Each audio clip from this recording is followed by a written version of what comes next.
పాపం ఈ పార్టీకి ఈ పరిస్థితి వచ్చింది, అక్కడ ప్రాబ్లం వల్లే. సరే రైట్. రామ్ గోపాల్ గారు, సో ఒక సీనియర్ రాజకీయ విశ్లేషకుడిగా, ఒక రెవెన్యూ డిపార్ట్మెంట్ గురించి బాగా తెలిసినటువంటి వ్యక్తిగా, తెలంగాణవాదిగా, ఏంటి సార్ నిజంగా అంటే తెలంగాణలో బీజేపీ యొక్క పరిస్థితి ఏ విధంగా ఉండబోతుంది? ముఖ్యంగా చూసుకుంటే అధ్యక్ష పదవి రేసులో అనేక రకాలైనటువంటి ఆరోపణలు వస్తూ ఉన్నాయి. ఓకే, రకరకాల ఇష్యూస్. ఇప్పుడు ఎవరు అధ్యక్షుడైతే ఈ రాష్ట్రానికి ఏం ఒరుగుద్ది అనేది చాలా చక్కగా గౌతమ్ ప్రసాద్ గారు చెప్పారు. ఎందుకంటే ఆయన అన్న దాంట్లో కూడా ఒక రకంగా మనం చర్చించుకుంది. ఎందుకంటే ఇంతవరకు ఈ తెలంగాణ రాష్ట్రానికి అంటే సపరేట్ అయిన తర్వాత ఏంది బీజేపీ 15 ఏళ్ళుగా అధికారంలో సెంటర్లో ఉండి తెలంగాణ రాష్ట్రానికి ఒరిగింది ఏందనేది ఆయన మాట్లాడారు. సో దాని మీద కూడా మీరు సమాధానం చెప్పండి. ఇంకోటి, అధ్యక్షుడిగా ఇక్కడ ఆల్రెడీ కిషన్ రెడ్డి గారు ఉన్నారు. కిషన్ రెడ్డి గారిని కూడా ఇప్పుడు మార్చాలనుకుంటున్నారు. గతంలో బండి సంజయ్, బంగారు లక్ష్మణ్ గారు చాలామంది వర్క్ చేసినటువంటి పరిస్థితి మనం చూసాం. దత్తాత్రేయ గారు కూడా వర్క్ చేశారు. సో ఏంటి సార్ మరి ఇప్పుడు తెలంగాణలో మరి బీజేపీ పుంజుకోవాలి, బీజేపీ ఒక్కసారైనా అధికారంలోకి రావాలంటే స్థానిక సంస్థల ఎన్నికలను కూడా దృష్టిలో పెట్టుకుని వీళ్ళు బీజేపీ అధ్యక్ష పదవిని ఒక ఛాలెంజ్గా తీసుకున్నారు. సో దాంట్లో చాలా రకాలుగా కొంత క్యాడరు కొంతమందిని సపోర్ట్ చేస్తుంది, కొంతమంది సపోర్ట్ చేయట్లేదు. ఎందుకంటే కొన్ని కీలక పదవులు కూడా ఉన్నాయి. అధ్యక్షుడు ఎవరనేది డిసైడ్ అయితే ఆ పదవులకు కూడా కొంతమంది నియమించే అవకాశం ఉంది. వాళ్ళు కూడా ఈగర్గా వెయిట్ చేస్తూ ఉన్నారు. సో ఏంటి సార్ పరిస్థితి, ఎలా ఉండబోతుంది? ముందుగా ఏయోటి వీక్షకులకు, రవికి, ప్యానల్ మిత్రులందరికీ ఆంగ్ల నూతన సంవత్సరాది శుభాకాంక్షలు. ఆంగ్ల నూతన సంవత్సరాది శుభాకాంక్షలు. యాక్చువల్గా డిసెంబర్ అంటే 10, 11, 12 ఎక్కడ పోయిందో తెలియదు గ్రెగరియన్ క్యాలెండర్లో. అక్టోబర్ అంటే 8, నవంబర్ 9, డిసెంబర్ 10, 11, 12 ఎక్కడ ఉన్నాయి అన్నది అది చాలా పెద్ద ఇష్యూ అనుకోరు. అది పోనీ మన సంబంధం లేదు. ఇక్కడ బీజేపీ ఏదైతే ఉందో వాళ్ళ పార్టీ అధ్యక్ష పదవికి చెప్పడం ఏదైతే ఉందో వాళ్ళ అంతర్గత విషయం. అది వాళ్ళు ఎవరిని పెట్టుకుంటున్నారు అన్నది ఎవరికి అంత పట్టింపు లేని విషయం యాక్చువల్గా. ఇప్పుడు మన మిత్రుడు గౌతమ్ చెప్పినట్టు, మన తర్వాత నాగేష్ చెప్పినట్టు ఏదైతే ఉందో, మొట్టమొదటి నుంచి బీజేపీ ఏదైతే ఉందో it is nothing but purely based on the religion. వినరా, ఇప్పుడు అదొకటి కంట్రీ డివైడ్ అయిందే రిలీజన్ మీద. మనం పార్టీని తప్పు పట్టడానికి లేదు. ఎంఐఎం ఉన్నది, ముస్లిం లీగ్ ఉన్నది, ఎన్నో ఉన్నాయి కదా, అది మతపరమైన పార్టీలో ఉన్నాయి. ఇక్కడ వీళ్ళు ఏదైతే ఉందో ఎంతసేపు మతం మీద అన్నది కాకుండా, ఇది చేయడం అది అన్నది కాకుండా, ఇక్కడ వీళ్ళకు ఇప్పుడు గతంలో ఉన్న అధ్యక్షులకు ఇప్పటికీ చాలా ఫరక్ ఉంటుంది. గతంలో ఎవరు బద్దం బాలరెడ్డి చేసినారు, దత్తాత్రేయ చేసారు, విద్యాసాగరరావు చేసారు, లక్ష్మణ్ చేసారు, ఇంద్రసేనారెడ్డి చేసారు, సంజయ్ చేసారు, కిషన్ రెడ్డి 2 సార్లు 3 సార్లు చేశారు. వీళ్ళు ఏదైతే ఉందో ఇక్కడ వీళ్ళు ప్రెసిడెంట్ ఇప్పుడే కానీ అధ్యక్ష పదవి ఇచ్చడం ఇప్పుడు చాలా కీలకమైన విషయం వీళ్ళకు. ఇప్పుడు ఇచ్చిన అధ్యక్షుని మళ్ళీ 3 ఏళ్ళ తర్వాత పీకేస్తే వీళ్ళు బీజేపీకి మళ్ళా ఏదైతే ఉందో మధ్యాహ్న అది త్రిశంకు స్వర్గం అవుతుంది. ఇప్పుడు పెట్టే అధ్యక్షుడు ఎట్లుండాలంటే 2029 టార్గెట్ పెట్టుకోవాలి వీళ్ళు. ఇంకా ఫుల్గా 2029 దాకా 4 ఏళ్ళ దాకా పెట్టుకొని ఆర్గనైజ్ చేసే కెపాసిటీ ఉన్న పర్సన్కి ఇవ్వాలి. ఇక్కడ మన మిత్రులు చెప్పినట్టు ఆంధ్రాలో ఏదైతే ఉందో పురంధరేశ్వర్కి ఇచ్చిందంటే అది ఎట్లా డమ్మి కేసు ఆడ బీజేపీకి ఏం లేదు, తోక పట్టుకొని పోవాల్సిన తప్ప, కానీ వాళ్ళు ముందు లీడ్ చేసే పరిస్థితి లేదు. వినరా, అది విషయం వేరు. ఇక్కడ డీకే అక్కడ కూడా బాగా 7-8 సీట్లు వచ్చినాయి. నేనేమంటే తోక పట్టుకుంటూ వచ్చింది, టీడీపీ తోక పట్టుకుని వచ్చింది కదా, వాళ్ళకి ఎక్కడికి వెళ్ళి వచ్చింది. టీడీపీ తోక పట్టుకున్నారు, వీళ్ళు లీడ్ చేయలే, లీడ్ అనక వీళ్ళు వాళ్ళ ఇంజన్ అనక డబ్బా తగిలించుకున్నారు, అది వచ్చింది. అది ఏదైతే ఉందో ఇక్కడ వీళ్ళు పెట్టే క్యాండిడేట్లు ఏదైతే ఉందో, ఇంకా బీజేపీలో చాలా దుష్ట సంస్కృతి ఏముందంటే తెలంగాణ బీజేపీలో వాళ్ళు బయట వాళ్ళని ఎదగనియరు. ప్రాబ్లం కూడా అదే, అది మెయిన్ ప్రాబ్లం. ఇక్కడ ఎదగకపోవడానికి ఏంటంటే ఈ సిటీ సరౌండింగ్లో రామచంద్రరావు కూడా చేసిండు అనుకుంటా ప్రెసిడెంట్. వీళ్ళు సిటీలు ఉన్న వాళ్ళు గానుగెద్దు లెక్క సిటీలో తిరిగారు తప్ప వీళ్ళు రూరల్ ఓటర్ల దగ్గర పోయి రూరల్ క్యాడర్ను చేసేసి ఇంపించింది అన్నది ఇన్ని రోజుల దాకా లేదు. ఇకపోతే వీళ్ళది ఇంకొకటి ఏంటంటే బీజేపీది చాలా విచిత్రమైన విషయం ఏంటంటే ఎంతసేపు వీళ్ళు సీట్ల కోసం చూస్తున్నారు తప్ప వీళ్ళకు జనంకి ఏం చేసినామన్నది వాళ్ళు ఆలోచించే పరిస్థితులు లేరు. నార్త్కు సౌత్కు బడ్జెట్ చూస్తే తెలుస్తుంది కదా. ఇప్పుడు చార్ధామ్ ఏదైతే ఉందో అది ఒకటి, తర్వాత నార్త్ ఈస్టర్న్ స్టేట్స్కు ఎంత డబ్బులు పెడుతున్నారు, ఇప్పుడు డిఫెన్స్కి పెడుతున్నారు, అవన్నీ పెడుతున్నారు. ఇక్కడ మొన్న బతికి బట్ట కట్టింది BJP Telangana, Karnataka, Andhra and Orissa.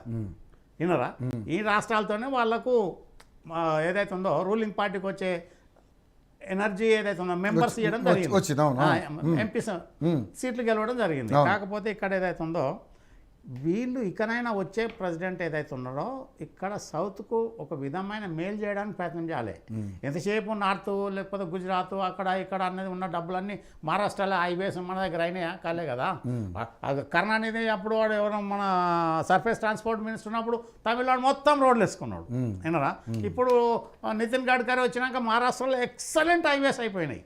Express వేలు ఎక్కడ నాగ్పూర్ ముంబై చూసారా, లైఫ్లో చూడాలి నాగ్పూర్ ముంబై ఎక్స్ప్రెస్ వే. ఎంత దూరం ఎంత 4 గంటల జర్నీ తగ్గిపోయింది వాళ్ళకు వారణాసికి. అటువంటి మనది ఇక్కడ మన దగ్గర పట్టించుకున్న పాపాన పోతలేరు ఇక్కడ వీళ్ళు. బడ్జెట్ రావడం లేదు, డబ్బులు ఎంతసేపు వన్ వే మన దగ్గరికి వెళ్ళి ఇక్కడికి వెళ్ళి అక్కడ వాళ్ళు కానీ అక్కడికి వెళ్ళి ఇచ్చేది ఇక్కడ లేదు. ఒక సమగ్రమైన పటిష్టమైన ప్రణాళిక పెట్టుకొని వీళ్ళు కూడా బీజేపీ ఇప్పుడు కూడా కళ్ళు మూసుకోకుండా తెరిచి వీళ్ళ దగ్గర రెవెన్యూ ఎంత ఉన్నది, జనాభా వీళ్ళ ఎంత రెవెన్యూ వస్తుంది, వీళ్ళకి ఎంత బడ్జెట్ ఇవ్వాలన్న దాని మీద డెవలప్మెంట్ ఇవ్వాలి. సెంట్రల్లో ఏదైతే ఉందో ఇండస్ట్రీస్ కానీ తర్వాత మిగతా అన్ఎంప్లాయ్మెంట్ సొల్యూషన్స్ కానీ ఇవన్నీ ఇన్స్టిట్యూషన్స్ కంపెనీస్ ఫ్యాక్టరీస్ అనేది ఇక్కడ సమిష్టిగా దేశం చేయాలి. ఎంతసేపు సవతి తల్లి ప్రేమ లెక్క అక్కడ నార్త్ ఇండియా వాళ్ళకి ఏముంటుంది తెలుసా, అరే నీచే కిలో అంటారు తెలుసా, మీకు తెలియదు చాలా మందికి. నీచే కిలో కంటే తక్కువ అన్నట్టు ఆ ట్రీట్మెంట్ ఇప్పటికి కూడా అది యూపీలో వాళ్ళు అంతా కూడా ఈ టాకోర్సు సౌత్ వాళ్ళను నీచేకి సెకండ్ కేటగిరీ కింద ట్రీట్ చేస్తారు, సెకండ్ సిటిజన్ లెక్క. మొన్నటిదాకా మేము తెలంగాణ ఆంధ్ర ఉన్నప్పుడు ఆంధ్రోళ్ళు తెలంగాణలో ఎట్లా చూసిర్రో ఇప్పుడు వాళ్ళు కూడా అట్లనే చూస్తుంటారు అన్నట్టు. అందుకోసం ఇక్కడ డికేఆర్ను ఆల్రెడీ ఆమె నేషనల్ వైస్ ప్రెసిడెంట్ ఉన్నది ఏనరా. డికేఆర్నకు ఆమెకు ఏజ్ ఫ్యాక్టర్ పరంగా ఆమెకి ఇస్తే సమంజసం ఏదైతే ఉందో ఆర్గనైజ్ చేయడం అంత ఈజీ కాదు. పైగా అధ్యక్ష పదవి అంటే చాలా కీలక పదవి, మొత్తం ఫుల్ డివోషన్ చేయాలి, 4 ఏళ్ళు కష్టపడాలి. అది అరవింద్ అంటే అరవింద్కు అంత ఈజీ ఛాన్సెస్ లేవు ఇక్కడ. అరవింద్ బీసీ లీడర్, ఇక్కడ బీసీఆ క్యాస్ట్ ఈక్వేషన్స్ కూడా ఉన్నాయి కదా. ఇప్పుడు క్యాస్ట్ ఈక్వేషన్ పెట్టుకుంటే బీజేపీ ఎదగదు. ఈక్వేషన్ అంటే బీసీకి సంబంధించి బీసీ అయినంత మాత్రాన మిగతా వాళ్ళన్నా ఇప్పుడు బీసీలు 50% ఉంటారు, నాన్ బీసీస్ 50% ఉంటారు కదా. బీసీఆ ఎస్ఐ ఎస్టీ కాదు, అధికారంలో రావడానికి ఎవడు ముందుకు పోయి లీడ్ తీసుకొని ఎవడు ఆర్గనైజ్ చేస్తారన్నది ఇంపార్టెంట్. వీళ్ళు చూసుకోవాలి. అది పక్క పెట్టి ఫ్యాక్టర్ నా ఓడు లేకపోతే కిషన్ రెడ్డి దీప ప్రెసిడెంట్ నా వర్గ పోడా ఇదన్నది పక్కకు పెట్టాలి. కాకపోతే వాళ్ళు ఏదైతే ఉందో అక్కడ బీజేపీ అన్ని విధాలు ఆలోచించి స్టెప్ వేయాలి. ఎందుకంటే లాస్ట్ టైం ఎంతమంది ఉన్నారు ఎంపీలు పోయిన 19 ఎలక్షన్లా? ఇద్దరు అనుకో, నలుగురు ఉన్నారు. 4 పోయి ఇప్పుడు 8 మంది. ఈ 8 మంది అన్నది ఇక్కడ వీళ్ళ ఆర్గనైజేషన్ ఏదైతే ఉందో వీళ్ళు లోకల్ బాడీలా వీళ్ళు ఎంత తలబద్దలు కొట్టుకున్నా లోకల్ బాడీ ఎప్పుడే కానీ రూలింగ్ పార్టీ పరంగానే పోతాయి మొత్తం జడ్పీలు కానీ సర్పంచ్లు కానీ. ఎందుకంటే వాళ్ళు ఫండ్స్ రావు, కాంట్రాక్ట్ రాదు, బిల్స్ ఇయ్యరు అన్న ఉద్దేశం. ఎందుకురన్నా ఆయన ఎక్కడ అధికారం ఉంటే అక్కడ అని చేసి అక్కడ మొగ్గే ప్రయాణం ఉంటుంది. వీళ్ళు ఎంతసేపు 2029 టార్గెట్ పెట్టుకొని అసెంబ్లీ తర్వాత లోక్సభ టార్గెట్లో పోవాలి. దాంట్లో పోవాలంటే వీళ్ళు యూత్కు యువకులు ఏదైతే ఉందో ఇలా 50% 60% యువజన జనాభా ఉంది. వాళ్ళకి ఎంప్లాయ్మెంట్ పరంగా కానీ ఏదైతే ఉందో సెల్ఫ్ ఎంప్లాయ్మెంట్ కానీ ఫండ్స్ కానీ ఇవన్నీ ఇవ్వడానికి తీసుకొచ్చే కెపాసిటీ ఉండాలి. ఎంతసేపు మాకు సీట్లు ఇయ్యదు కానీ మేము మీకేమి ఇవ్వమన్నట్టు వన్ వే అన్నట్టు. ఇప్పుడు నార్త్ ఇండియాలో ఇప్పుడు బీజేపీ రూలింగ్ ఏమవుతుందంటే సౌత్కు టోటల్ నెగ్లెక్ట్ చేసుకొస్తున్నారు. ఇప్పుడు మన అయ్యప్ప స్వామికి మన అనిపించవచ్చు కానీ చెప్పిన వాస్తవం జరిగేది ఇది. నీ టోటల్ బడ్జెట్ తీయమని మొత్తం లాస్ట్ 11 ఏళ్ళ నుంచి ఒక్కొక్క స్టేట్కి ఎంత పెట్టినా చూస్తే అవుతుంది కదా. ఇక్కడ అన్ని రకాలు ఏదైతే ఉందో ఇంకా మళ్ళీ ఇంకొకటి సౌత్ ఇండియాలో ఉన్నంత ఫెసిలిటీస్ నార్త్ ఇండియాలో ఉండయి. అది రకరకాల ఇబ్బందులు ఉంటాయి. అట్లా ఇవి ఏదైతే ఉందో పోతే ఇంకా మన ఇప్పుడు ఎవరు రియల్ ఎస్టేట్ అన్నారు కదా. గౌతమ్ ప్రసాద్ చెప్పింది కాంగ్రెస్ రియల్ ఎస్టేట్ కాదు. ఇవాళ లేటెస్ట్ ఏంది మొత్తం all India real estate associations government of ఇండియాకు మమ్మల్ని ఆదుకోలేవు అని మొర పెట్టుకున్న పరిస్థితి వచ్చింది. ఎందుకు? వాళ్ళకు బుద్ధి జ్ఞానం ఉండాలి. డిమాండ్ ఎంత, సప్లై ఎంత. ఇష్టం ఉన్నది పుణ్యానికి వచ్చిన బ్యాంకులు ప్రాజెక్ట్ ఫైనాన్స్ చేస్తున్నాయని చెప్పేసి తీసుకొచ్చి నూకి కడితే ఏమవుతుంది? ఇప్పుడు పోతుంది అన్నట్టు. ఇప్పుడు డిమాండ్ 10 ఉంటే నువ్వు 15 కట్టాలి, 20 కట్టాలి. 7 కోట్ల ల్యాండ్ ఉన్నది ఇష్టం ఉన్నట్టు కడదామనేవారు పర్మిషన్ తీసుకొని అగాధం కట్టేవారికి ఏమైంది? ఒక ప్లాన్ అయింది. ఇప్పుడు దివాలా అవుట్ వస్తుంది. చైనాలో ఎవర్ గ్రాండ్ నాశనం అయిపోలేదా బిలియన్స్ కంపెనీ. ఇది ఇవాళ లేటెస్ట్ మొత్తము real estate organisation all over ఇండియాలో గవర్నమెంట్ ఆఫ్ ఇండియా మొరబెట్టుకున్నది మాకు బడ్జెట్లో ఏమన్నా రిలీఫ్ పెట్టండి అని. అందుకోసం ఇక్కడ ఒకటి సప్లై అన్నది డిమాండ్ అన్నది ఏమి ఇష్టం ఉన్నది కన్స్యూమబుల్ కాదు, తిని పారేయడానికి చేయడానికి. ఒక వ్యక్తి ఒక ఇల్లు కొనుక్కుంటాడు, లేకపోతే రెండోది కొంటాడు, అట్లుంటుంది. ఆ రకంగా పోకుండా వీళ్ళు తలకు మించిన ఏదైతే ఉందో అవసరానికి మించిన అది సప్లై ఆడ పెట్టి కన్స్ట్రక్షన్స్కి వచ్చే వరకు ఇది మొత్తం ఎకానమీ రియల్ ఎస్టేట్ డమాల్ అవుతుంది. సిమెంట్ ఇండస్ట్రీ, సిటీలు చాలా ఎఫెక్ట్ ఉంటాయి. దానికి యాన్సిలరీ యూనిట్స్ ఏవైతే ఉందో పెయింటింగ్ కానీ, పెయింటింగ్ కానీ, బిల్డింగ్ రిలేటెడ్ మెటీరియల్ ఇండస్ట్రీస్ అన్నీ కూడా సిక్ అవుతాయి. అటువంటి అప్పుడు వీళ్ళు రియల్ ఎస్టేట్ మీద ఎవరు పెట్టినా ఏం పెట్టినా వాళ్ళు చేసిన దానికి వాళ్ళు అనుభవించాల్సిందే. ఇక్కడ పుణ్యానికి వచ్చిన పబ్లిక్ పైసలు బ్యాంకులకి లోన్ తీసుకొని కట్టడం కాదు. అది ఎట్లా అన్న దాని మీద అంటే వాళ్ళకు వే అవుట్ అన్న దాని మీద ఏంటంటే కాస్ట్ టు కాస్ట్ ఇచ్చే పరిస్థితులు ఉండాలి. కానీ తగ్గారు ఎవడు 10,000 12,000 అంటారు ఇట్లా.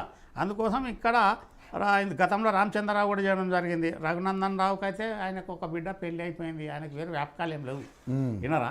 ఆయనకు లేకపోతే మెడికల్ కాలేజీలా లేకపోతే ఇండస్ట్రీస్ అవి అని ఏం లేదు. ఏకొన్న నారాయణ ఉన్నాడు, కాకపోతే ముక్కుసూటి మనిషి వినరా.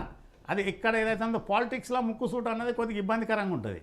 స్ట్రేట్గా మాట్లాడితే దాన్ని వాళ్ళు అఫెండ్ అవుతారు జనం, అదొకటి ఉంటుంది. ఈటల రాజేందర్ అంటే ఆయనకు లెఫ్టిస్ట్ ఓరియంటెడ్ వచ్చిండ్రు, వాళ్ళు చేయడం ఉన్నది ఆర్గనైజేషన్ ఉండొచ్చు, చేస్తుండవచ్చు. కాకపోతే వీళ్ళకి అంతర్గతంగా వీళ్ళనే వీళ్ళు గతంలో ఎలా అయితే బేస్ పెట్టుకొని కూకున్నారో వాళ్ళు ఏదో ఉన్నది మేము అన్నది కాకుండా వీళ్ళు సెకండ్ కేటగిరీ లీడర్స్ అందరు కూడా ఏం చేయాలంటే ఎవరికని అని కలిసి పనిచేద్దాము, అధికారం చేజిక్కుంచుకుందాం అన్న దానికి పోవాలి. అది ఉండదు కాదు. ఎంతసేపు పశువుల కొట్టంలా కొత్త జంతువు వస్తే దాన్ని కుమ్మనికి చూస్తే చూడు, ఆ రకంగా వీళ్ళు కుమ్ములాడతారన్నట్టు. మీకు తెలుసా, మీకు వ్యవసాయం మీకు లేదనుకుంటా, బహుశా నాయకు ఉండవచ్చు. నాకు మా తాతది 10 నాగర్ల వ్యవసాయము, 100 ఆవులు, 200 గొర్రెలు, 10 బర్రెలు, గుర్రం కాడికెళ్ళి ఉండే, గుర్రాల బగ్గి కూడా ఉండే. అది ఏంటంటే నేను చూసేది చిన్నప్పుడు అబ్జర్వ్ చేసేది. కొత్త ఏదైనా తీసుకొచ్చారనుకో దాన్ని అన్ని కార్నర్ చేస్తాయి. కార్నర్ చేసేదంటే అది ఏం చేస్తుంది, సైలెంట్గా మూలకే ఉంటుంది. కొద్ది రోజులు అది అబ్జర్వ్ చేస్తుంది. ఒకళ్ళిద్దరిని అది 2-3 ఇది తీసుకున్న తర్వాత అప్పుడు కుమ్ముతుంది అన్నట్టు. వినరా, ప్రకృతి సహజం ఇది. ఒక మనుషులకే కాదు జంతువులకైనా వీటికైనా. ఇక్కడ వీళ్ళు ఈ నలుగురే కావచ్చు, ఇంకెవరన్నా వచ్చినా కానీ అరవింద్ నాకు తెలిసి అరవింద్కి ఇస్తే అంత ఈజీ అడ్జస్ట్. అరవింద్ కూడా స్ట్రేట్ ఫార్వర్డ్ పోయి ఉన్నట్టు ముఖం మాట్లాడే వారికి ఏంటంటే ఆర్గనైజేషన్ ప్రాబ్లం అవుతుంది.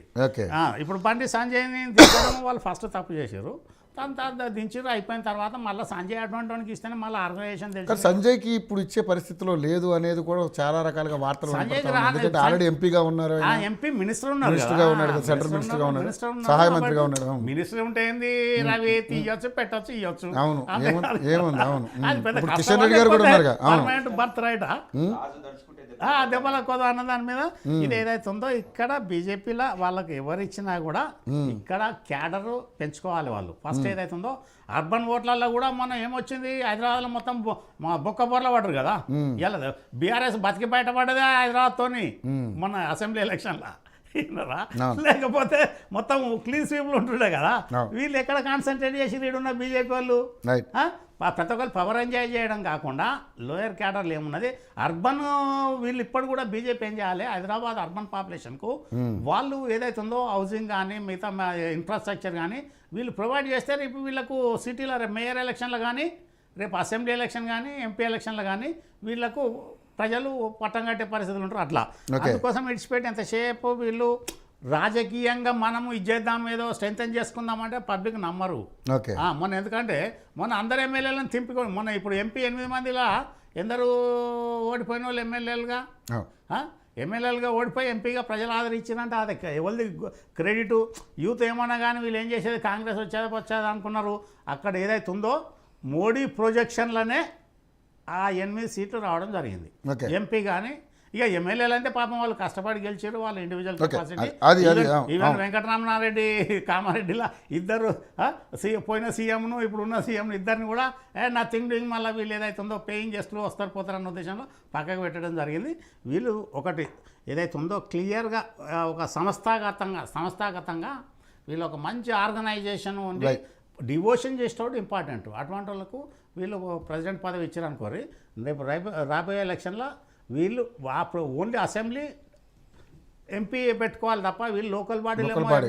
వీళ్ళకి ఎట్టి సో పరిస్థితుల్లో ఇప్పుడు దాని గురించి చాలా రకాల చర్చలు పెద్ద పెద్ద వాళ్ళంతా వచ్చి ఇక్కడ వాళ్ళు ఎంత మీటింగ్లు ఉండని ఎంత ఉండని రవి అంటే దీన్ని బేస్ చేసుకుంటున్నారు తెలంగాణలో మనం మన ప్రాబల్యం ఏ విధంగా నిలుపుకోవాలి అనే దాని మీద. ఏమున్నా ఇప్పుడు ఏం నిలుపుకుంటూ కాదు, నేను మీకు లైవ్ ఎగ్జాంపులే చెప్తున్నా కదా. మొన్న 8 మంది ఎమ్మెల్యేలు గెలిచారు, 4 ఎంపీలు 4 క్యాండిడేట్లు ఓడిపోయారు.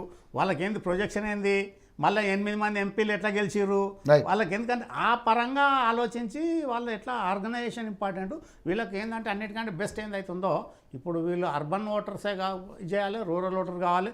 వీళ్ళకు క్యాడర్ ఉన్నది, క్యాడర్ లేదనడానికి లేదు, క్యాడర్ కానీ ఆర్గనైజేషన్. ఏదేమైనా అది రూరల్ దాకా పోవట్లేదు, ఏదైనా కూడా అర్బన్ లోనే ఉంది. నేను ఏమంటున్నా, మొదటి నుంచి వీళ్ళు అందరూ పెద్ద పెద్ద మనుషులంతా సిటీలో గానిగదిలోకి ఈడదిగిన వాళ్ళే కదా. కానీ ఇప్పుడు దాదాపుగా 57 నియోజకవర్గాల మద్దతు ఇప్పుడు బీజేపీకి ఉందని మనం ఒక అండర్స్టాండింగ్ వద్దామంటారా అవద్దంటారా? 100% ఉన్నది, కాదన్నది కాదు. రేపు నెక్స్ట్ ఏదైతే ఉందో ట్రయాంగులర్ కాంటెస్ట్ ఉంటుంది ఎలక్షన్లో. Okay right. ఒకవేళ బీఆర్ఎస్ బీజేపీతో కట్టుకుని అది జత కట్టినా, కాంగ్రెస్తో జత కట్టినా వాళ్ళకి అధికారంలోకి వచ్చే అవకాశం ఉంటుంది. ఓకే. ఇప్పుడు ట్రయాంగులర్ అనుకోరి, ఒకవేళ కాంగ్రెస్ మంచిగా చేసిందా చెడ్డ చేసిందా అన్నది హంగు లెవెల్ వస్తుంది, హంగు లెవెల్ వస్తుంది, హంగు అది. లెవెల్ వస్తుంది, హంగు వస్తుంది తప్ప వీళ్ళకి ఎవరికో అంటే కేటీఆర్ వీళ్ళు అన్నది కూడా ఇంకా వీళ్ళైతే బీఆర్ఎస్ లా ఇంకా కూడా వాళ్ళకు ఏదైతుందో ఆ పవర్ వాసన తగ్గుతలేదు. రైట్ అట్లా రైట్.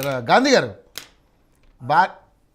భారతీయ జనతా పార్టీకి ఉత్తర భారతీయ జనతా పార్టీ అనే ఒక నేమ్ ఉంది, దాన్ని తుడుపుకోవడానికి చాలా రకాలుగా ప్రయత్నాలు చేస్తూ ఉన్నారు.